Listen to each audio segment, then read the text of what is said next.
مهمترین اتفاق امروز اینه که بانک مرکزی میخواد یه کاری بکنه تا قیمت طلا رو بیاره پایین. امروز یه خبر اومده که بانک مرکزی داره با شرکت‌ها مذاکره میکنه تا بیارن دلاراشون رو عرضه بکنن. این دقیقاً پستی بود که من دیروز براتون گذاشتم. امروز خبرش اومده توی بازار.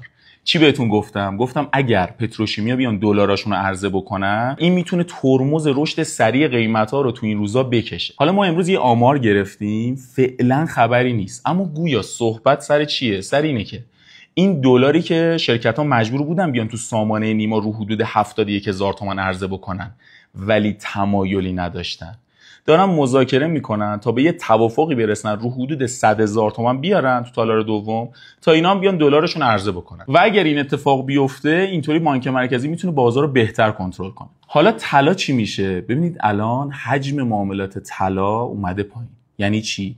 یعنی خریدار شک داره که رو این قیمتا بیاد طلا بخره. بازار طلا هم مثل بازار مسکن نیست که وقتی حجم معاملات میاد پایین قیمت ثابت بمونه.